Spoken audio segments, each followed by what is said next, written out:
Hello everyone, glad to be back. Today is 24th of March, now it's 10 o'clock in the morning, Moscow time. I'm Levan Gudadze and this is my channel in which I share latest updates on the news that are making headlines in Russian media outlets and Russian language pages on different internet platforms. There is quite a few very significant developments and news that I like to share with you for this moment. But before I start, let me once again emphasize how grateful I am for your time, attention and support. It truly does mean a lot to me, so thank you very much. That being said, let's talk about news now, and I will start with the Ukrainian special military operation. And first news that I will share is about statement that Prigozhin, head of PMC Wagner, made. And this is TASS news agency's report. So according to Prigozhin, Zelensky's regime did accumulate in the direction of Artyomovsk, which is Bakhmut, more than 80,000 soldiers, and will try to conduct some large-scale counteroffensive operation to deblocate Bakhmut and the encircled PMC Wagner units.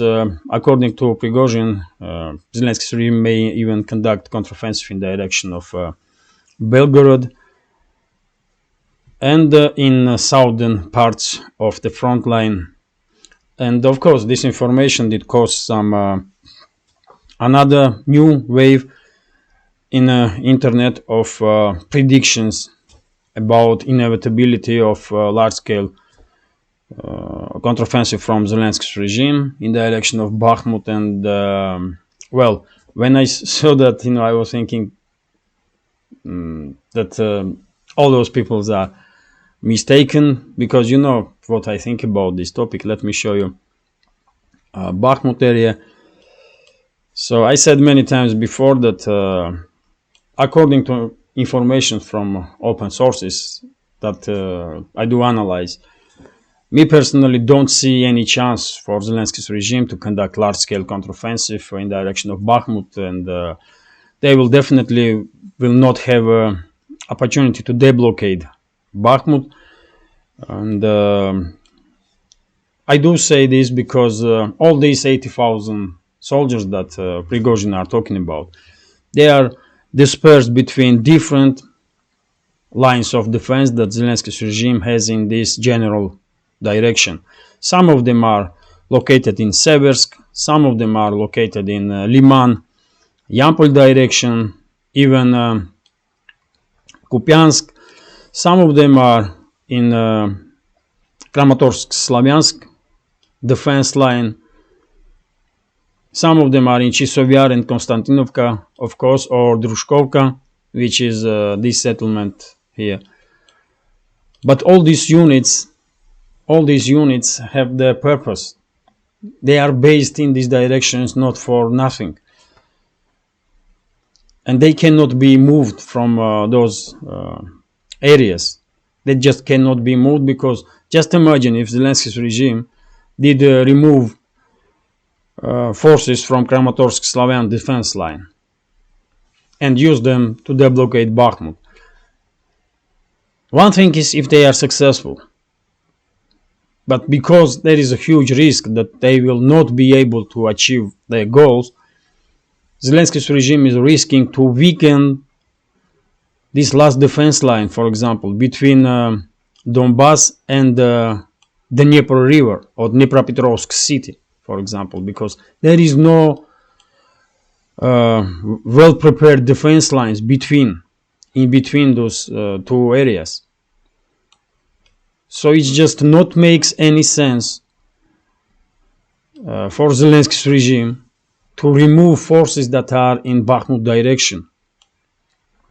And they don't have additional forces. They don't have additional reserves.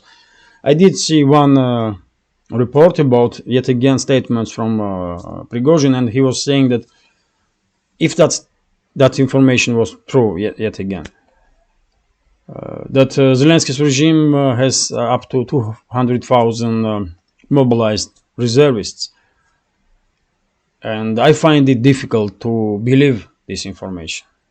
I truly find it difficult to believe that Zelensky's regime right now has 200,000 strategic reserves of their militaries. It's just not true.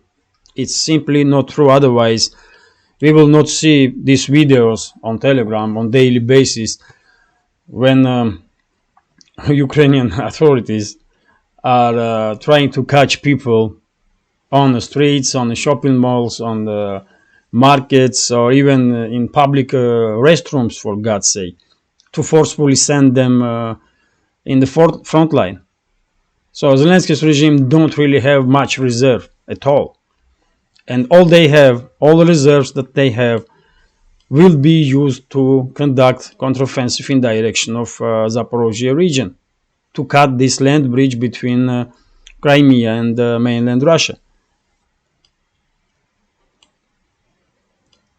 So yet again, big media outlets, big Telegram channels and YouTube channels are talking about inevitability of large-scale counteroffensive of Zelensky's regime in direction of Bakhmut. But me personally, I don't believe in this, because it don't seems logical to me. It don't seems realistic to me, and it will just not happen. They may try. Maximum what Zelensky's regime will be able to do is to move some forces from Konstantinovka and Chisovyar in this opening between Bakhmut and Chisovyar to establish some temporary control, to increase temporary control on this opening, to evacuate Bakhmut garrison. They can possibly conduct such a operation, and even then only if they have had some negotiations with the Russian side, because otherwise all these units that will try to flee Bakhmut in mass will be mostly destroyed. So yet again, with all due respect to these big channels on YouTube and on Telegram, but I think they all are mistaken, and there will be no large-scale counteroffensive in direction of Bakhmut. Even Prigozhin said in his statement that I just shared with you, in the statement, that all these 80,000 soldiers that he is talking about are dispersed between the different settlements around Bakhmut, including Seversk, Slavyansk, Kramatorsk, Chisovyar, Konstantinovka, and Drushkovka, and rest of it. And they cannot be, in my opinion, they cannot be moved from those areas, because otherwise Zelensky's regime will lose last defense line that they have from Donbass to Dnieper River. So that's my take on it. But yet again, because everyone is, almost everyone is talking about this mysterious counteroffensive, possible counteroffensive from Zelensky's regime, let's wait a day or two again and see what will happen. In my opinion, Russian forces will probably establish some new positions in direction of Chisovyar and inside the Bakhmut itself. Right now, as I understand, some heavy street fighting is going on inside the city center of Bakhmut. This is pro-Ukrainian map. It does not really show real situation there. Let's use this another map, and yes, as I understand, these white dots, this line with white dots, are current positions between the sites, and after these dots you should take at least a few hundred meters inside the city, which will be gray zone, so-called gray zone. And what is left is just central parts of the city. And yesterday I did saw images, satellite images of Bakhmut and central parts of the city in fire, which thermal images. I did saw thermal images, and central parts, many sites in central part of this town is under in fire, which means that fighting is going on inside the central areas.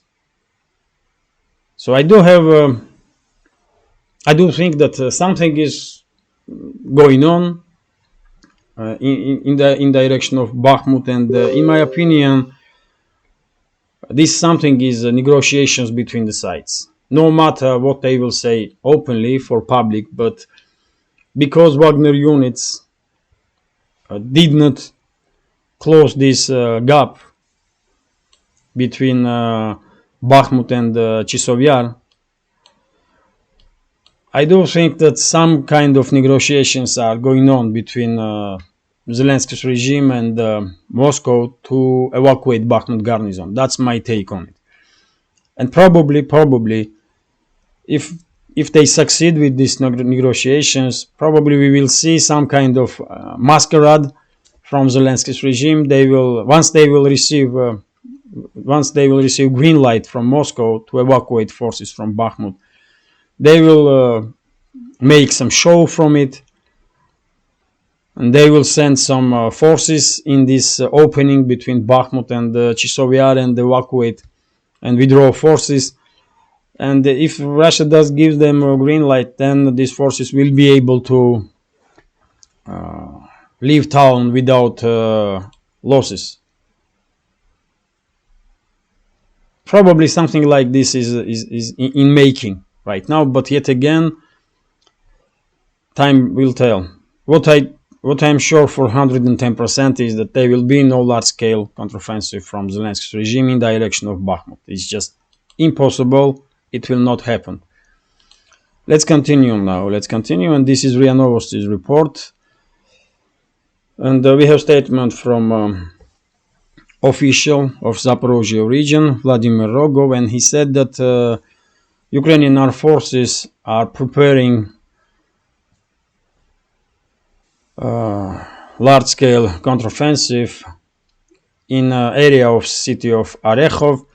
Let me show you this town on the map. So this is southern part of the front line, Zaporozhye region. So this is Orekhov here. Yes, that's Orekhov.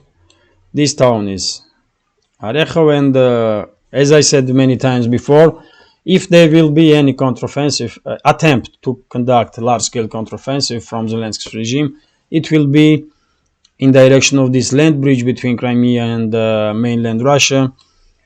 It's obvious. It's not open secret for how many months now, and Washington and London basically demanding from Zelensky's regime to conduct counteroffensive in this direction. All the reserves that Zelensky's regime possibly have, let's say 50, 70,000 soldiers maybe, all those forces will be concentrated in direction of Zaporozhye, in direction of Kherson, and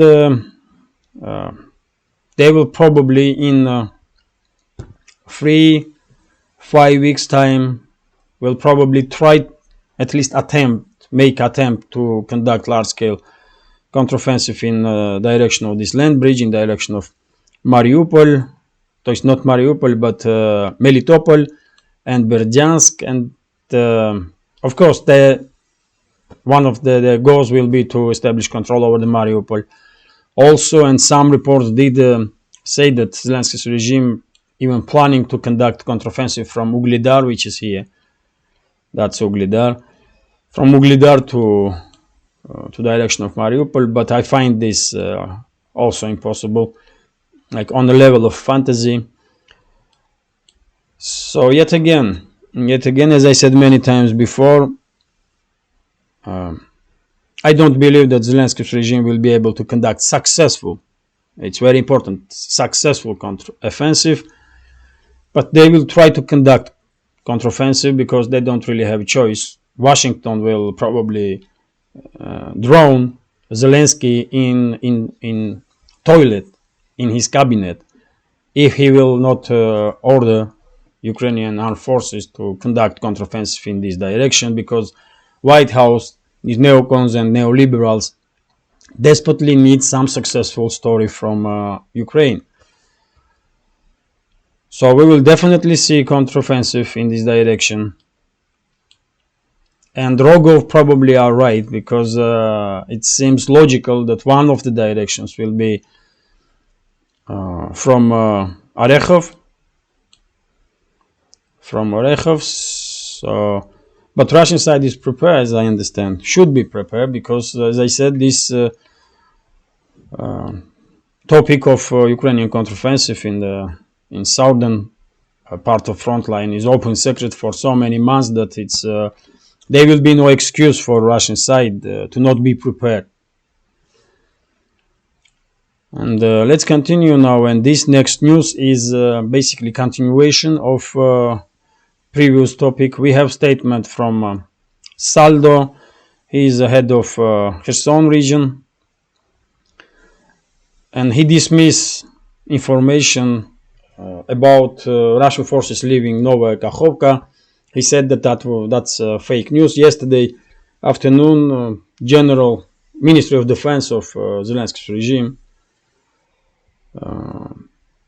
issued information that Russian forces are leaving Novaya Kakhovka. This news become quite popular in the Ukrainian and Russian language Telegram channels. I did not share this news on my Telegram channel because I find it, I needed some confirmations, because it's quite serious stuff and I needed some confirmations. And there was no confirmation, so I did not share it. And after a few hours, Defense Ministry of Zelensky's regime made another statement and said that it was mistake, and the Russian forces did not leave Novaya Kakhovka. So, and before that statement from Defense Ministry of Zelensky's regime, head of Kherson region,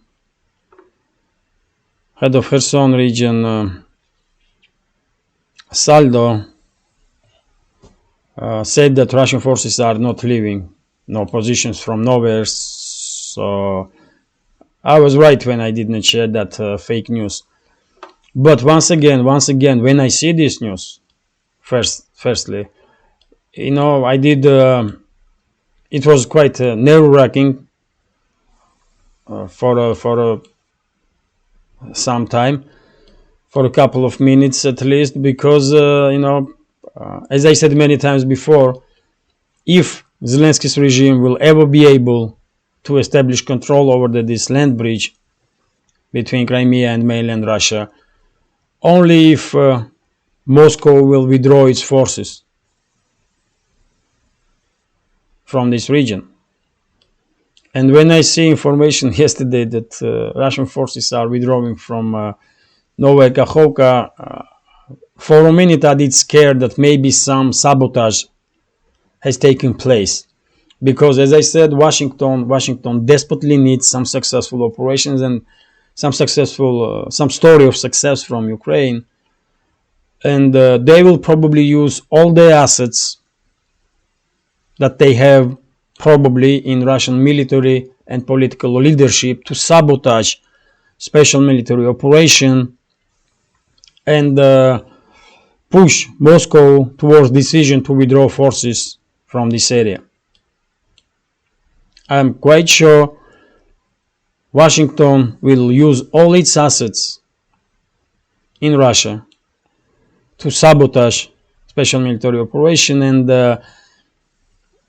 and by this sabotage establish such a situation in this area, in this land bridge, that for time when Zelensky's regime will start a counteroffensive, or a little bit earlier than that, Moscow will find these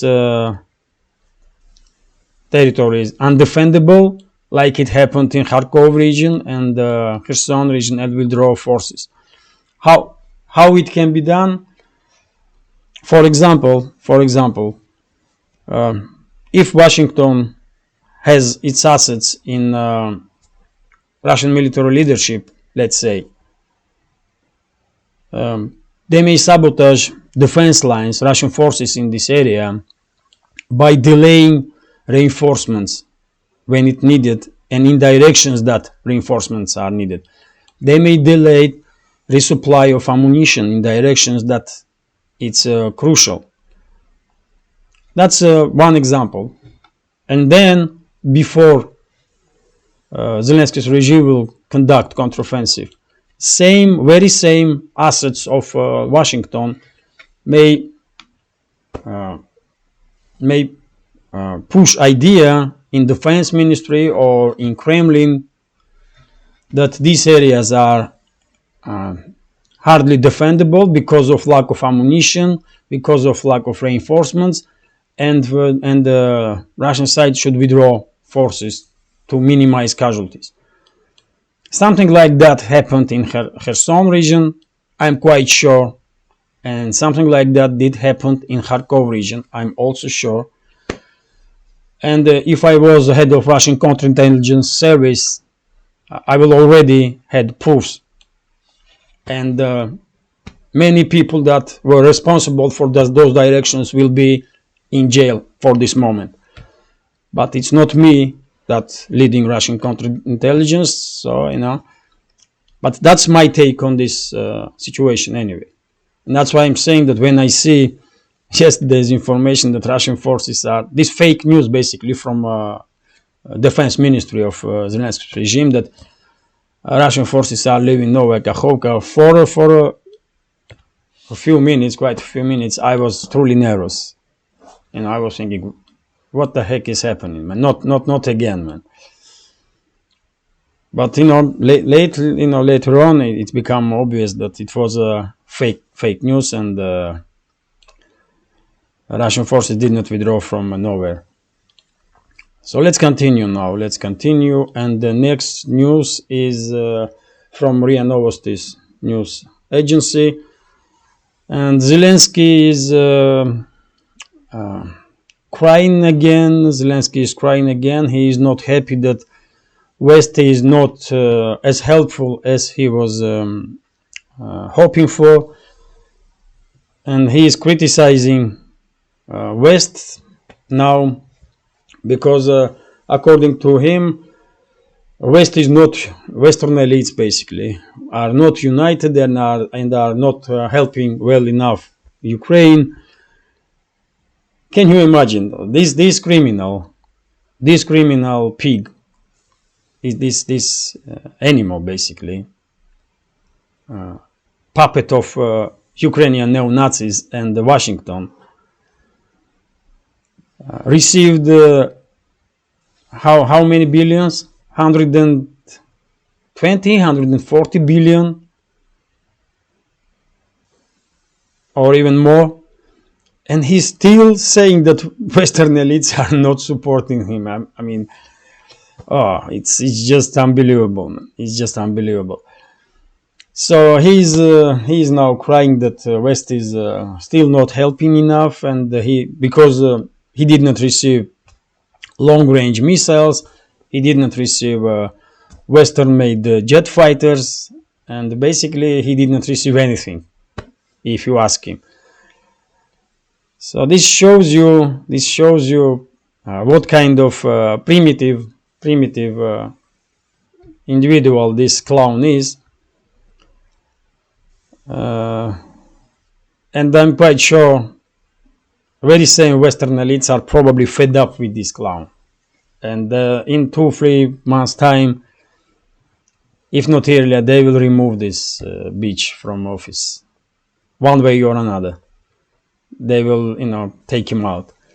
They may not kill him, but they will force him to leave office. After failed attempt, after Zelensky's regime will fail to achieve any success in direction of Zaporozhye, and I hope that will be the case, there will be no need for Western elites to keep Zelensky in the office no more, so he will be probably removed. But for this moment, as you can see, he is crying again and wants some long-range missiles, Western jet fighters, and rest of it. You know the story. So at this point, let me advertise my channel a little bit. So dear friends, if you think this channel is interesting, useful, has some potentials and deserves to exist in this field of news and political commentary, please consider to support with small donations through PayPal or subscribe to my Patreon page. You will see links under this video in the description box. I will be very grateful for your help. That's been said, let's continue with news, and this is still RIA Novosti's report. And this news is interesting, really, because we have statement from Mark Milley. He is U.S. head of General Staff. His position is a little bit different. Chairman of, let me translate it if I may. But it's an analog of Russian General Staff. But so U.S. Joint Chief of Staff, Chairman Mark Milley. So this guy was in Congress, as I understand, and he was asked questions about Zelensky's ambitions, Zelensky's statements that he wants to establish control over the entire territory of former Ukraine. And Mark Milley did give a quite honest answer, as I understand, and he said that Zelensky has unrealistic ambitions or over optimistic ambitions, because it would be incredibly difficult for Zelensky and his militaries to establish, to achieve military success on the battlefield and establish and militarily establish control over the Donbass or Crimea. And this is a simple truth, isn't it? You don't have to be genius or head of general staff to analyze, to do some basic analytics on the information that are in open sources and come up with exactly the same conclusions. But at least there is some people in Pentagon that able to think, which is great, especially in these times when Biden administration time after time, almost on daily basis, are proving that they are just unable to think. They are just too primitive, really. And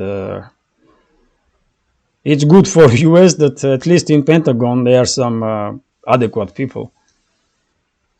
Even though Mark Milley is under heavy political pressure, we all understand this, isn't it? But even then, he is able to say simple truth that Zelensky has some unrealistic ambitions, and it's true. Let's continue now. This is TASS News Agency.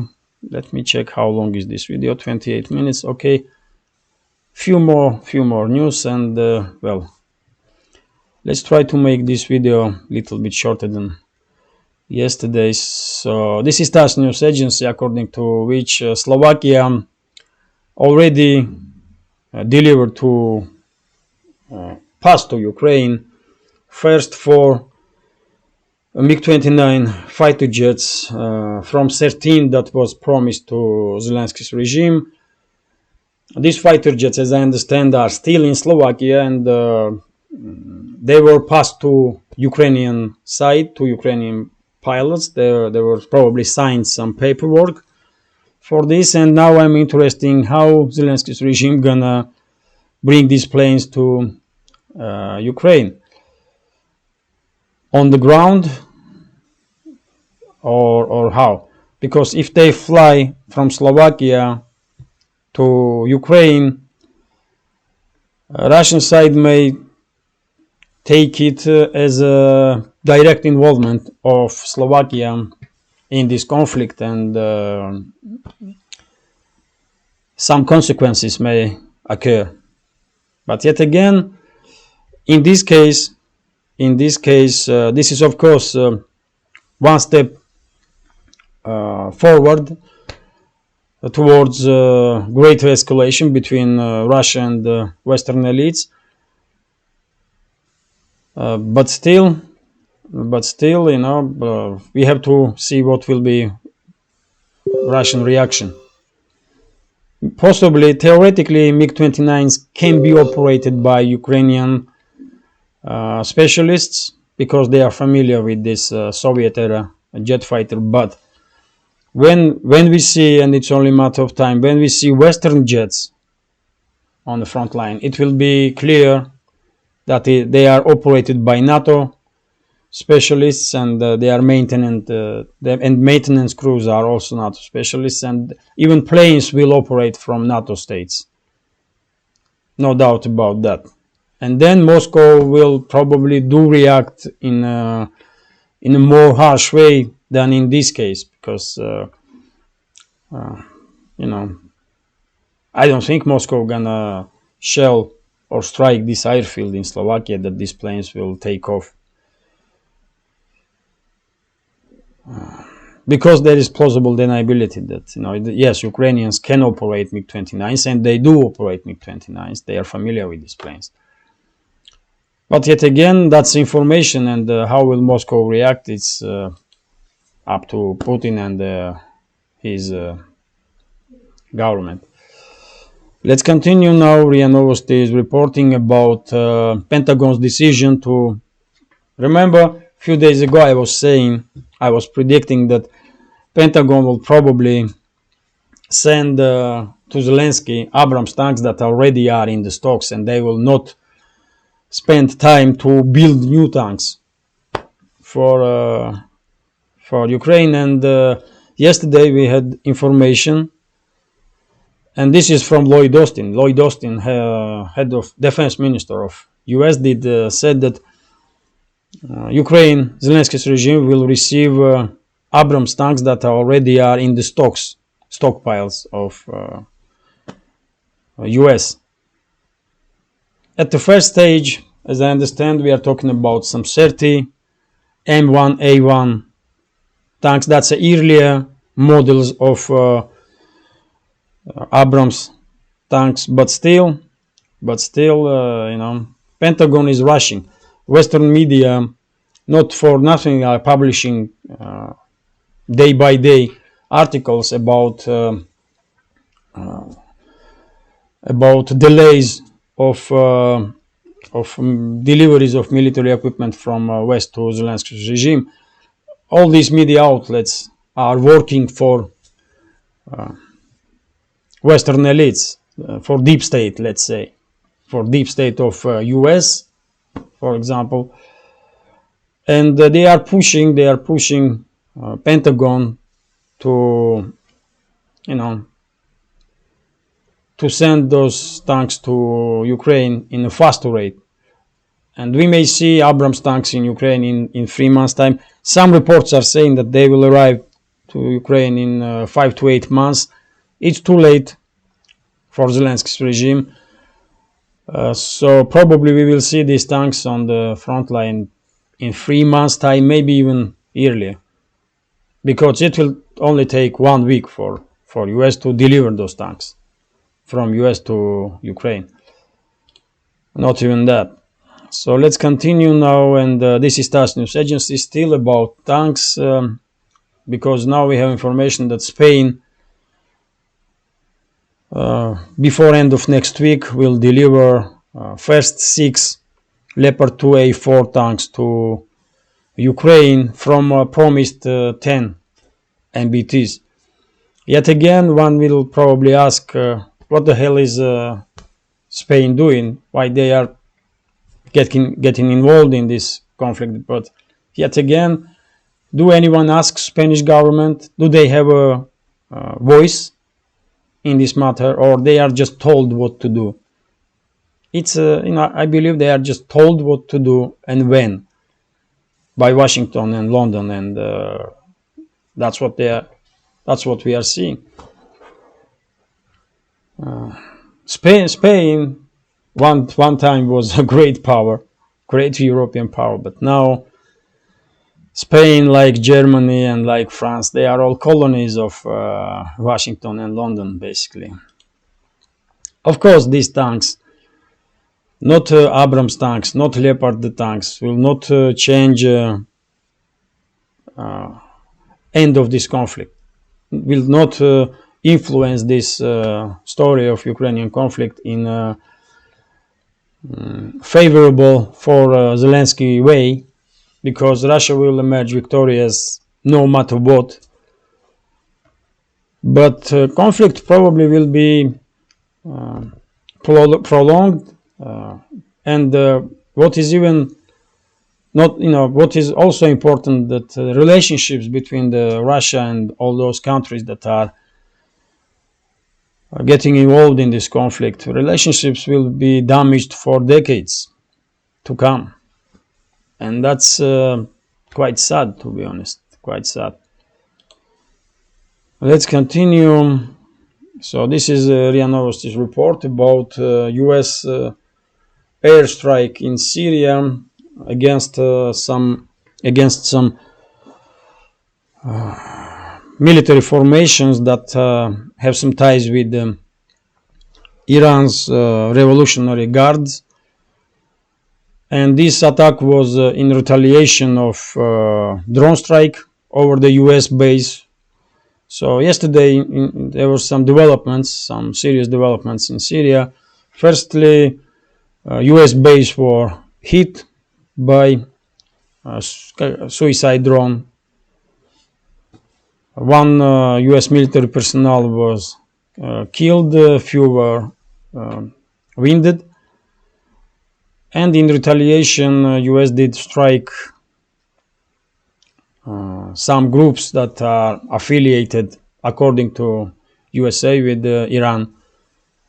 Yet again, this will not happen if US will not send its troops illegally, absolutely illegally in the Syria. They have nothing to do there. Syria is not posing any threat to US. Syria is not bordering US. It's not US business. Absolutely. But because US is acting like or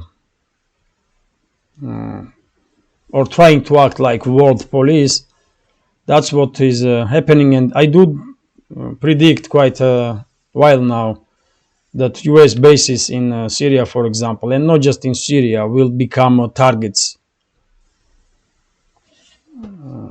because of US activity in against Russia, because Russia may have some intelligence about this strike. Russian side may have some intelligence about it, and this strike could be prevented. But probably, if I was making decisions, I would not share this information with the US. Previously, I will, before this conflict in Ukraine and before this extremely anti-Russian stand of US. But right now, when US acting like enemy to Russia, I will definitely don't share any information with US.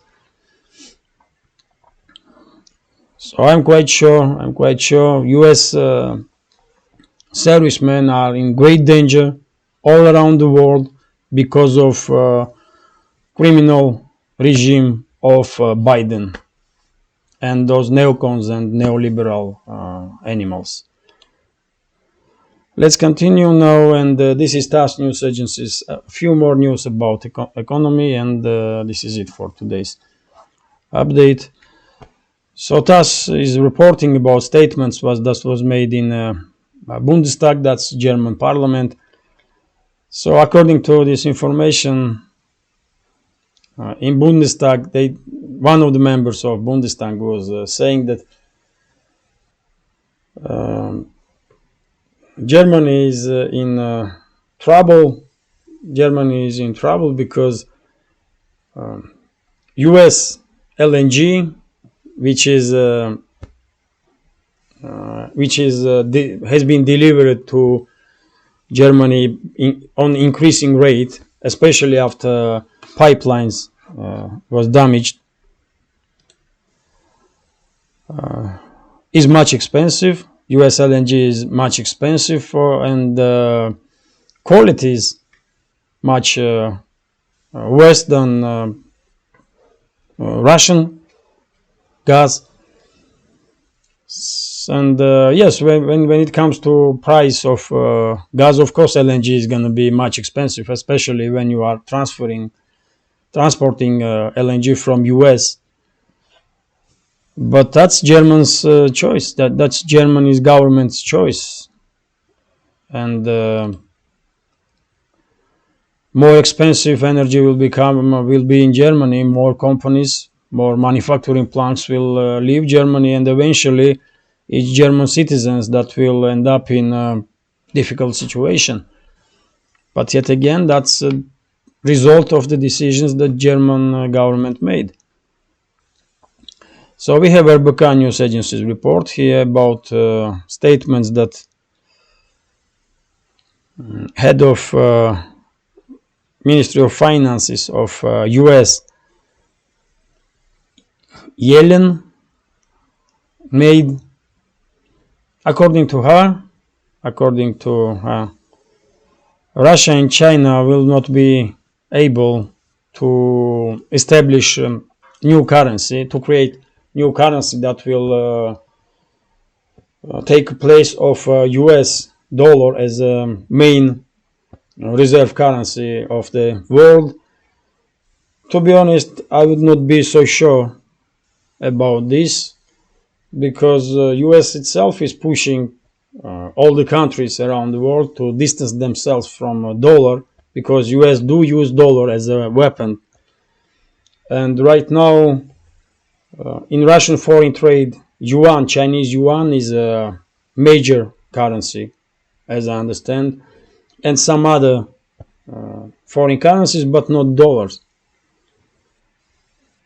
And all other countries, many other countries are, distancing themselves from dollar because they have to. Because US can destabilize those countries. Basically, US can do some irreparable damage to those countries if they if they use dollar mainly. If they will be too dependent on dollars. So of course, people and states will move away from dollar, and after some time, I'm not saying tomorrow or day after, but in 10, 15 years time, if Western elites didn't destroy this world entirely before that, then in 10, 15 years time, we will probably see some other currency that will be more popular than dollar it is, or dollar is right now. So it all depends on US policies, basically. It's not necessary for a world to move away from a dollar. It's a win-win situation as long as US is not using dollar as a weapon. But because US elites are using dollar as a weapon, then world is forced to distance itself from this tool of international trade. So this is RT News, Russia Today's article about DeSantis. As you know, DeSantis gave interview to Piers Morgan, and many voters of Republican Party are very upset with him because he made some statements that will neocons and neoliberals will love and like, and he is now trying to clear himself that he was misunderstood and the rest of it, but it seems like this person is not ready yet. He is just not ready because if you can change your opinion like every other week, then you are not mature enough. Then you don't know what then you just don't know nothing, basically. He is not 20 or 25-year-old to just now learn politics and geopolitics. He is a grown-up man, and if he is changing his opinions like left and right every other week, then he's just not serious politician. And yesterday, even in comment sections, I did see that some of you guys were very disappointed with his performance. And yeah, to be honest, I'm disappointed too. I was thinking he's more mature politician, but so this is gonna be last news for today. And to be honest, I find it hard to believe that anybody can become a president of USA without green light from neocons or deep state. Because after all, both parties are financed by who? By same corporations, isn't it? By same groups of influence. And I truly find it hard to believe that it's even theoretically possible to become US president without green light from those that truly run US, that always are in shadows. Some may say Trump was an exception, maybe, I don't know, but at least openly he was talking about some right stuff. And that's why he was so popular, and he is still very popular, but he was a president of US for one term, and even though he did try to normalize, let's say, relationships with Russia, he don't really achieve much, isn't it? He was unable to deal with these criminal neocons and neoliberals, and even with his own party. So I don't know.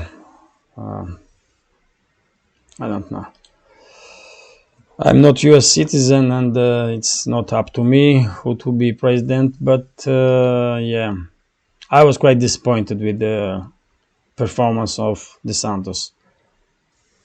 Now, probably Republicans have only Trump left, because after DeSantis made statements extremely hawkish and let's say unprofessional statements. I mean, there is no difference between him and let's say any other candidate from Democratic Party, really. So it's only Trump left for Republicans, as I understand. But yet again, I'm not US citizen. I don't know internal situation in US as well as you do, guys that live in US. So and this is last news about protests in France. Yesterday, as you probably know, there were large manifestations, huge manifestations in different cities of France against pension reforms that Macron, this this full push. And I did share some videos. Some cities are devastated, basically, because of the clashes between the police. They call it gendarmes, as I understand. So between those gendarmes and the Protestants. So, but yet again, I mean, France is. I mean, I applaud to France, society of France, because look at it, man. They are fighting. They are at least trying to fight. And yeah, you should respect that they are at least trying to fight those criminal elites that are ruining lives of French citizens and ruining French economy and France itself. So this is it for now. This is last news for today's update. 49 minutes still. Come on, man. Wow. Okay. Okay. So I hope you will find it interesting, this video, and if so, please hit that like button, leave some commentary about any topic you like. If you can, please share links to my videos or my channel with your friends on Twitter, Facebook, Telegram, or any other platform that you are active on. And if you can and if you want to, you can support my channel with small donations through PayPal or by subscribing to my Patreon page. You will see links under this video in the description box. So yes, this is it for now. I'm kind of tired, man. 50 minutes to talk non-stop about news, man. Wow. It's tired. Just try it, man. It's it's not as easy as it seems. But anyway, thank you very much for your time. Have a nice day and take care.